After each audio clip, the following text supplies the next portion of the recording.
Good morning and good afternoon, all wherever you are. Welcome to the second day of UK IERE DST conference on AI, cyber risk, and data science for Fintech and digital economy. And today we have a very jam-packed and very energizing session, I think, because Fintech, we normally talk in the technical boundaries of Fintech. But this session is going to discuss Fintech for sustainable and inclusive development. And we have two very well-known keynote speakers. And after the keynote speakers, we have a panel discussion as well.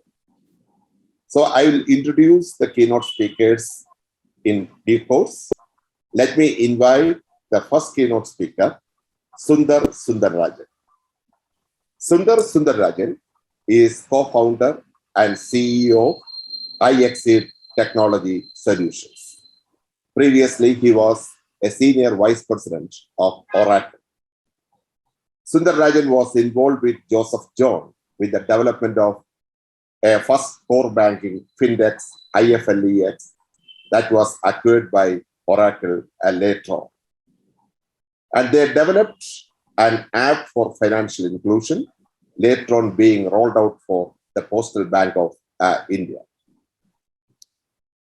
And today he speaks about his vast and unique experience in developing Fintech solutions for sustainable development and financial inclusion. So with these words, let me invite Mr. Sundarrajan for the keynote lecture. Thank you. Thanks a lot, Arun. Thank you so much. And good morning and good afternoon to all of you. The next 30 minutes or so, what we are as a company and how we do the financial inclusion, particularly in India.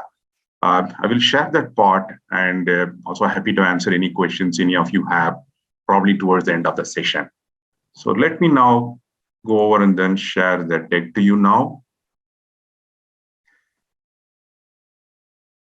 I hope this is visible. A brief introduction about us, iExceed Technology Solutions as a company. We are 10-year-old, focusing primarily on delivering digital solutions to banks and financial institutions globally, and have about 110 customers, banks as our customers, having 40+ partners and presence in 25 countries. And of course, India is one of our key large market we have been focusing on.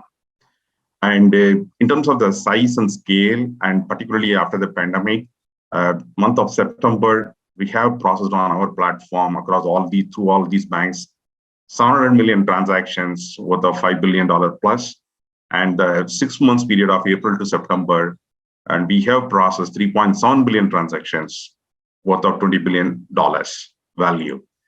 And here is a list of key customers. What we offer as the digital banking platform and the solutions is globally to the large tier 1 banks, starting from Citibank, Bank of America, and also Barclays, DSB, Rothschild, and many banks in Europe, as well as the banks in India. We have about 30 banks in India, and I'll also take a couple of them as a case study and explain in detail. And like including the large public sector bank like Canara Bank and the India Post Payment Bank, which is one of the largest, I would say, of financial inclusion case study globally, and plus these small finance banks like Equitas, Ujjivan, Suryodaya, and Fincare, and so on. So what we offer is the same solution across to all these banks, and particularly when it comes to the small finance banks or the India Post Payments Bank, it also helps enables on giving them the financial inclusion, which we will cover shortly.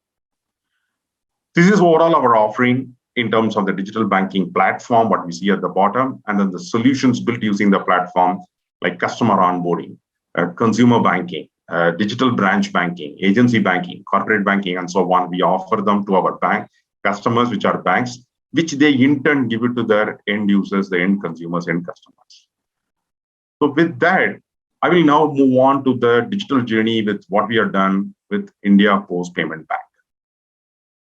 So I'm sure probably many of you are aware that Traditionally, the postal services, the Department of Post, had a huge network of 150,000 post offices across the country, covering each and every nook and corner of the country, including the smaller villages. But with the technology coming in, like Facebook and WhatsApp, and also with other payment models available, no one was using the postal services for sending any letters or the money orders or even the registered post. So that is when government took a call. How do we use the postal network available within the country, convert them as a payments bank, make each and every postman available or the post offices available as a branch, postman available as the doorstep banking agent. And the government converted the postal department, the entire postal services in the country as a payments bank. And it is then now called as the India Post Payment Bank. And it's a very wise and smart move. I will cover in detail in terms of how this has progressed, what it has taken up further into. So with that, of bringing in, how do they can bring in on the postal service and banking services through the postman to the rural villages? Two things have happened as a country within India. One is the Aadhaar, the unique identification card given to each and every citizen. We can use that to validate the biometrics and then authenticate the person authenticity. The other one is the IMPS, and now it is UPI, the Unified Payment Integration Gate. These two backbone help to enable and do all that are required. With that, what India Post Payment Bank has done here is, in terms of looking at bringing in on products like if they can go to the village and then do transfers, payments, pay the bills, electricity bill or telephone bill, any of those charges they need to do. They can even apply for insurances. And more importantly, there is an innovative product brought in, which is AEPS, what is called as Aadhaar-enabled payment systems. What it does is, when the postman reaches the village, when they meet the customer, whether they have account with the India Post Payment Bank or with any other bank, it could be State Bank of India, it could be Punjab National Bank, any bank they have, they can go with their Aadhaar card, with their bank detail, give it to that postman. Here is where my bank account is. This is the money I need to do the transfer. This is the payment I need to make. This is the deposit I need to do. This is a withdrawal I need to make. They can perform all of them. In a sense, the postman becomes an agent and he operates through the vehicle of India Post Payments Bank, but offer the banking services to all the banks in the country, to the villages. It could be from private banks, either HDFC Bank or ICICI, or it could be State Bank of India, or it could be Punjab National Bank. All they need to do, walk in with their Aadhaar card and the account details, which bank they have been having account, and they can get on to do the transaction. So today, as India Post Payment Bank, 70% of the transaction happens through the AEPS, this Aadhaar-enabled payment system. In other words, with this vehicle, well, the number of customers on India Post Payment Bank is only 50 million, but the postman is effectively able to service the entire tier 3, tier 4 or the rural population. I'll just play a short video now, and it will also show you, how it looks, what do they do. Then we can come back and continue on and what all the other things has been accomplished here.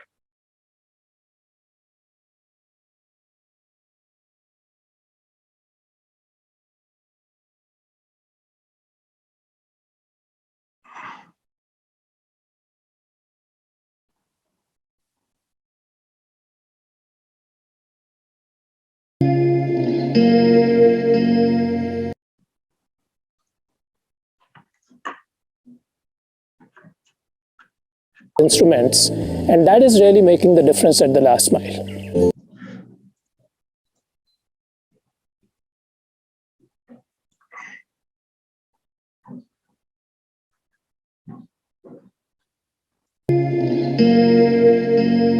I hope you were able to see the video and also the audio. Being a postal woman and delivering mail, it is a very great challenge to me. About 300 families are depending on my services. Places like Adali, we don't have bank nearby and people suffer a lot for their bank transactions. நாங்கள் பேங்க்கு pension வாங்க போகணுன்னா காலையில் 7 மணிக்கு போகணுங்க. 7 மணிக்கு போனால் நாங்கள் போய் க்யூவில் நிற்கணும். எங்களுக்கு பாமெல்லாம் எழுத தெரியாது. பாம் எழுதி கொடுக்குறக்கு யாராவது வருவாங்க, யாராவது கிட்ட கேட்டு பாம் எழுதி கொடுக்க சொல்லணும். அப்போ அங்கே போய் பார்த்தா இந்த இணையத்தில் நாளைக்கு வர சொல்லுவாங்க. நாளைக்கு போனால் நெஞ்சிருந்தால் தான் கிடைக்கும், இல்லைன்னா கிடைக்காது. ಬಂದು ನೋಡೋದಕ್ಕೂ ಮನೇಲಿ ಅರವಿಲ್ಲ, ನೋಡೋದಕ್ಕೆ ಆಳಿಲ್ಲ, ಮಕ್ಕಳದಲ್ಲೇ ನೋಡಿರೋ ಇಲ್ಲದಲ್ಲೇ ಅರವಿಲ್ಲ. ಆಗ ನಯನ ಮಾಡೋದು ಅಲ್ಲಿ ಬಂದು ಇಲ್ಲಿಂದ ನೋಡೋದು ಮುಗಿದದ. India, like many other developing countries, has a very large unbanked and underbanked population. Traditionally, accessibility was a big problem. People had to take a day off of work, travel for miles to be able to go to a bank, so it was incredibly inconvenient. While mobile usage in India is high, typically people are only using it to make phone calls. So there is a great hesitation and fear to use your mobile phone to do banking services. Deloitte has been involved with a variety of different initiatives in India with our clients and government entities to increase financial inclusion in the region. We were working with India Post and India Post Payments Bank to understand how they can leverage their vast infrastructure in India to help the underserved and more citizens in the rural communities to get them into the banking ecosystem. The Department of Post has one of the largest networks in the country. We are talking about an institution with almost 250,000 people who are out there providing services at the doorstep of the customers. If you look at the Indian ecosystem, a Dakia has always been a part of the social fabric of any community. So we wanted to leverage that trust of the Dakia to be able to now start providing financial services. We have equipped almost 200,000 people with a simple smartphone and a biometric device, and when they come to your doorstep, they have the ability to offer you complete banking services. When I heard about this India Post Payments Bank, I thought surely I have to help the people in this rural area. And I opened about 300 accounts this year. Whatever transactions, whatever facilities, whatever things they need, I can do it. And they all have a great confidence in me. So these people today work with the customers, explain to them how savings are important and how they can contribute to creation of wealth, how insurance can secure their livelihood, how they can invest in different instruments. And that is really making the difference at the last mile. By bringing India Post Payments Bank to effectively every single doorstep in India, that solution is actually more advanced than most banking solutions, even in the developed world. It's really important for communities across the world to embrace fintech.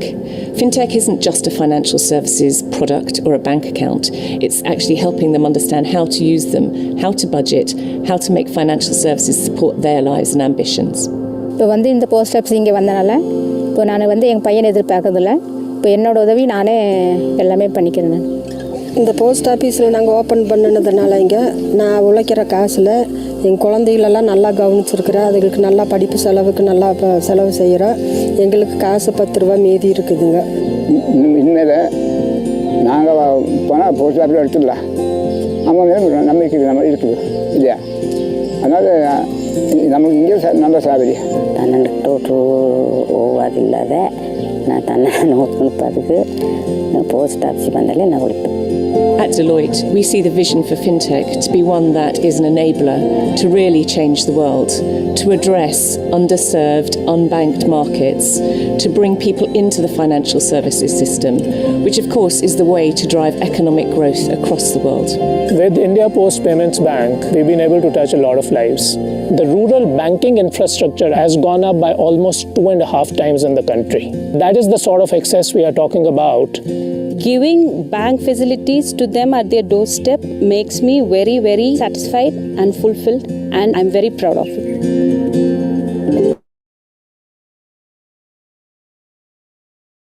I will just go back to my slide now again. And I hope you're able to see. Moving back on to the next one. So you're an online seller and you use all possible modes like Facebook, Instagram, and other.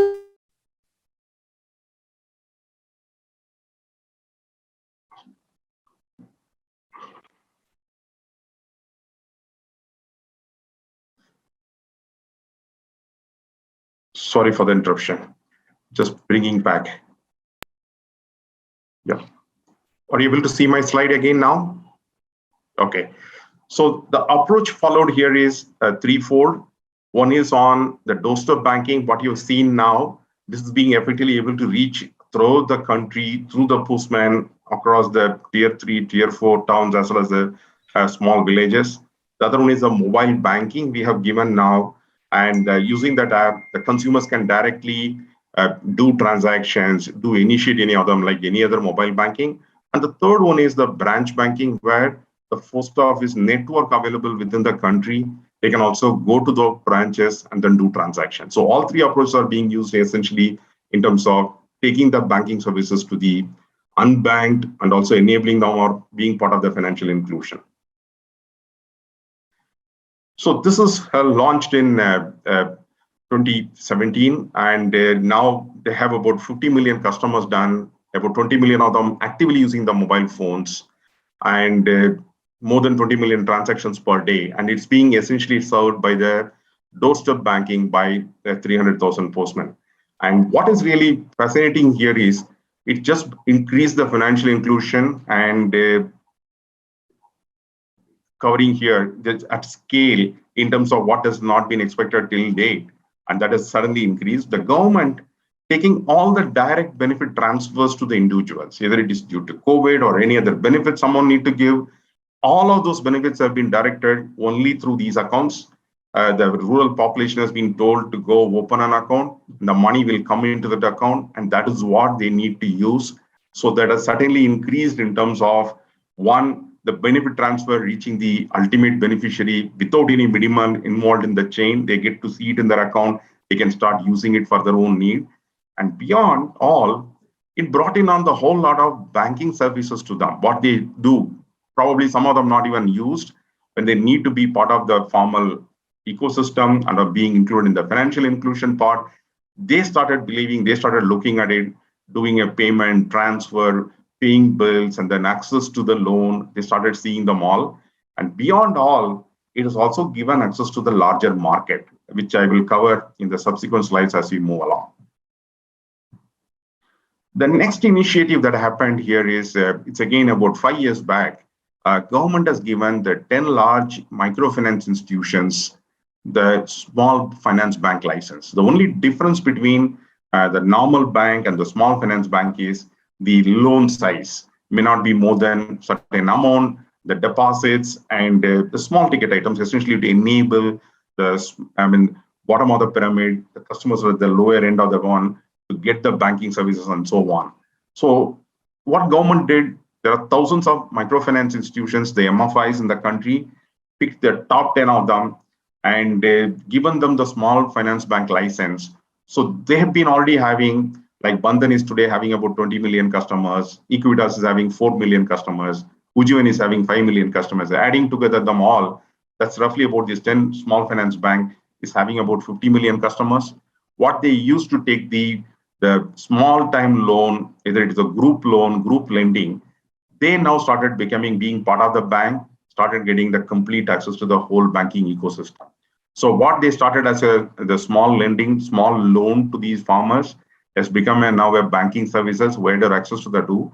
And today, these banks are not just doing only the banking services, similar to the post bank. They also have their own direct bank staff, agents, business correspondents. They start addressing all the needs of these customers. In fact, there are banks now, they are doing e-commerce services to those people. You have account with us, you need to buy any of this on either a Flipkart or Amazon or Big Basket.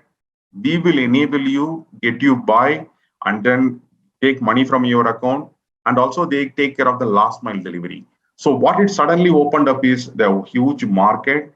And in addition, it is also in terms of offering additional products like insurance. Today, these banks are now selling crop insurance to the farmers, and then vehicle insurance to the tractors and the other equipments they have for their own farming. These are all the additional opportunities it started bringing in, and it opened to the wider market. To enable all, particularly the unbanked population, there are two categories, I would say. Some of them are like aged people above 70 or 80 year old. They have a phone, but they don't have a smartphone. They have a feature phone, and that's what they are comfortable with, not more than that. And the second thing, some of them got into using these phones for checking balances, checking statement. But will they be able to do really the payments? Answer is no. And that is one segment. The other segment is people are not well educated and they are not well equipped to deal with the banking transactions. And this is where both from the government side as well as from the private banks, the small finance banks, come out with a whole lot of innovative products and services. One of the best things that happened is the QR code based payments. Today, within the country, every small shop, even the person selling on the roadside, something whatever their goods are, and everybody accepts the QR code based payment. Someone can scan the QR code and or give the mobile number and then transfer money to it. The mobile number is linked to the account, again, thanks to the UPI ecosystem, and they can make payments to that. And that has become now widely popular, and everyone is using that part. And the next one is in terms of the voice banking. And this is something I would say very innovative. And this is something, I mean, particularly I've seen in emerging markets, very popular. Someone is not comfortable in typing and then sending messages. They just open the speaker and then speak whatever they want to say and then send it to the other person. When the person receives, they hear the voice. Again, they open the speaker, speak whatever they want to communicate, and then close and then send that out. So they don't type, only the voice exchange happens. With that, the banks now started offering the voice banking. So they can open and then give voice input, transfer money to so-and-so, and then it then converts the voice into text, text into action. And if you say transfer 10,000 rupees to Raj, when it hears the name Raj, it scans the beneficiary details captured already. If there are 5 Raj available there, displays all of them, which one you want to do, 1, 2, 3, 4, 5 option, you choose that option, then ask another confirmation, is this the amount you want to transfer, then confirm, then it gets done. The other added advantage has been brought in here is the multilingual support. I mean, as you know, India is a vast country and there's so many languages spoken, and there are not still many comfortable only with English. They need to go to the respective state. If you take southern India, whether it is a Tamil, Malayalam, or Kannada, Telugu, if you go to north, either Hindi or Gujarati, and the various languages that are spoken. So now here, the voice banking, the AI tool that runs on these as part of these apps, it recognizes the voice, it recognizes the language, it even recognizes the dialects, because within the same language, within a large state, there is a different dialects that comes in from the different parts of the state. And it recognizes, it stores a pattern over a period of 3 months, 6 months. This is the individual, this is the way he speaks, this is what he wants to do, this is the action done in the past. That bringing on the AI technology methodology into it, the machine learning captures all of them, making use of that all. And next time when the person comes, they also know this is the way he speaks, this is what he has done in the past, this is what he is going to do. It enables and then gives the required support. And the voice banking continues for the contextual, the voice assistant, and then the speaker icon. It helps to capture and then do. And today we offer support, in fact, as part of our offering also to a set of banks, about 10 languages, but we keep adding on more languages, and that helps in terms of taking that forward. And going further, the other 2 things are, the government has recently introduced offline payment up to certain limit on the UPI transfer. So what is happening today, the part of that payment transfer, any account throughout the country happening, it does online real-time validation with account balance, it debits the account, takes the money, and then handing over to the individual. But there are pockets, there are areas, the connectivity is not up to the mark. So to enable, to increase the use of the entire ecosystem, and especially when they go to the rural area where the connectivity is not really good, there is a feature available in terms of offline limit for a given day up to certain amount. It will not do any validation. Someone does and then go ahead and do, because probably there is a risk, but it is a limited one. When there is a next credit comes, anyway, it gets adjusted, but that's a call taken by the government. It's getting introduced now. The other important feature is on the feature phone banking. Only smartphone people can use, that will not increase the adoption. There are still people, especially those who are above 75 or 80-year-old, they are not comfortable with the smartphone all the time. and the feature phone, the USSD phone based banking. In fact, there are some other innovative ones they have done. Banks have given call this number. It's called missed call banking. The moment you call that number, it recognizes, I just need this, the registered mobile number. There's a call from this number. It just pick the account linked, take the balance available and send an SMS to that mobile device saying, this is the account linked to your mobile phone. Here is a current available balance. And same with that, another number they have given, which is to just pull the last 5 transactions. So with the feature phone, one, how do we enable on simple payment transfer transaction do using the USSD? The other option is like missed call. There are other options, features given so that it is easy for them to adapt. Ultimately, the objective is here on how do we increase the usage of the mobile banking, the ecosystem, even in the rural area, and also bringing them on into the formal economy, making them as part of the overall financial inclusion. So with that, I would like to summarize here. And this is true in my view, what we have seen, even when we've gone across the globe, the overall, the people available, but how many of them are able to use really the technology being part of the banking ecosystem, bringing on the unbanked, bringing them onto the formal economy. There is a challenge, but I think with the technology, with the kind of facilities, the products and services, we'll be able to bring them on. And more importantly, I think it is to offer the wide array of services which otherwise they don't get, and bring them onto those services so that it makes them also motivated, attractive to be on the banking ecosystem, start availing all the features that are required, needed. And two, more importantly, take the case, they have to be the water bill, electricity bill, the bill for the utilities like gas. They need to travel physically to do. Today, this can be done sitting where they are, using the devices. That's a kind of services, educate them, enable them, bring them on to do. And beyond all this, it brings access to the whole population, the wider access to the market. And in terms of whether it is for insurance or investment, and any of those products that are available, they can make use of it. Like the insurance we have seen, the crop insurance, the vehicle insurance, which is not available, accessible, or somebody even not aware, that gives them now the option to take them through. So it is a journey, well started, but yes, increase adoption, increase the usage, bring them on more, bring them also the financial literacy that are needed for them to be enabled and be aware. And that is what the focus has been. And we, as a digital partner, digital solution provider, we work along with the banks to primarily work on bringing the financial inclusion, give solutions that are easy to use, even those who are not comfortable with the smartphone, even those who are not fully equipped and able to deal with all the things that are needed. So with that, I will end my session here and happy to answer any questions any of you might have. Thank you. Thank you, Sundar, for such an illuminating lecture about India's changing landscape of financial inclusion. As you may remember, in early 1980s and later on, when banks started the KYC thing, that was considered as the ultimatum to reach out to the customers. But over the years, Fintech actually got into, and Fintech actually revolutionized the kind of services which you can offer to the general public. And what I see most striking here is the context. Because when we talk about Fintech and the role of financial inclusion in a Western economy context, many of these things are not needed to be placed there. For instance, the feature banking, the feature phone banking, and everyone has the kind of digital phone.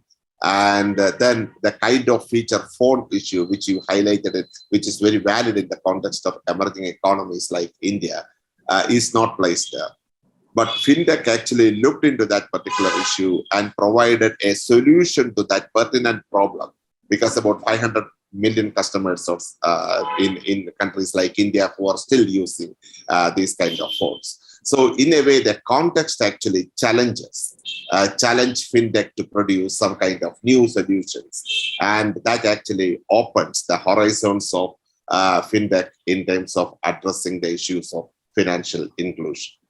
So we will continue with our next lecture, and then during the panel discussions, we will take up questions. But in between, I can see Sherry raised her hand. Sherry, do you want to say something? Thank you.